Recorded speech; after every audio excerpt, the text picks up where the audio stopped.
Well, new details this morning. Unidentified flying objects spotted by pilots, the military, even sources, civilians say they've seen them. So are they aliens? Are they adversaries? The government is soon releasing a report that could change everything we think we know.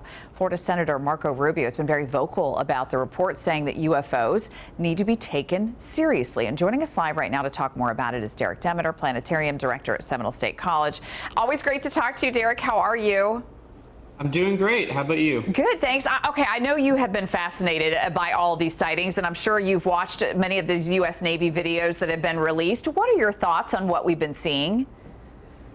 Yeah, so I mean, these UFO reports have been going on for many decades, and it's just been officially released that several of these have been verified by the Department of Defense. And you know, most of these reports are things of, you know, that can't be verified at the moment, and a lot of people can speculate whether or not they are extraterrestrial or some type of secretive project or whatever. But the one thing that we can say for sure is that they are being slowly disclosed as being verifiable sightings. Right, and one of the things, you know, Derek, that has been tossed around is that, you know, could this be a foreign government, right, who has maybe figured out some ways to survey our military? Could it be, I mean, it could be any number of things, but a UFO does not necessarily mean it is aliens.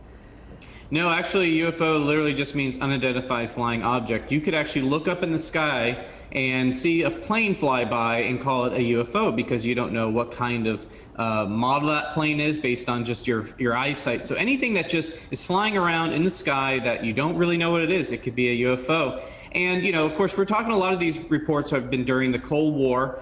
We've had a lot of, we were both spying on various different governments at the time. And, you know, again, these could have very likely been things that these pilots wouldn't have been able to really recognize at the time, so they were called UFOs. What do you expect to read in this government report?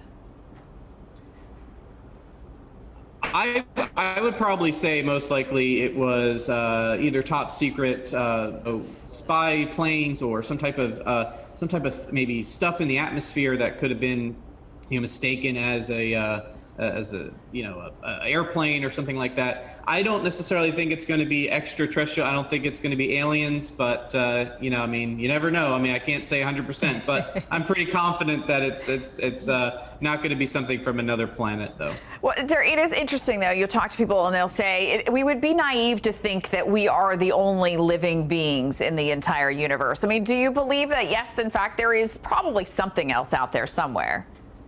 There is, you know, I mean, the fact that there's several, possibly trillions of planets in our Milky Way alone, but the distance is the problem. You know, these extraterrestrials would have to travel vast distances for a very long time. And if they were observing Earth, even if they were thousands of light years away, they would be looking at Earth and they wouldn't see any sign of, you know, development, technological development, because they'd be looking at us back in time. So I don't know if there would be a motivator for them to come over and check us out, but also it would take a long time. But there are organizations like SETI, the Search for Extraterrestrial Intelligence, that actually does listen for potential signals coming from extraterrestrials. Well, it is fascinating. I was just watching this U.S. Navy video this morning, the one where the ship, whatever that thing is, just disappears into the water, and it's fascinating to listen to the U.S. Navy seamen as they watch that. So anyway, good stuff, Derek. Always love talking to you. We all look forward to reading that report when it comes out this summer. Thank you. You're very welcome. I'm looking forward to it as well.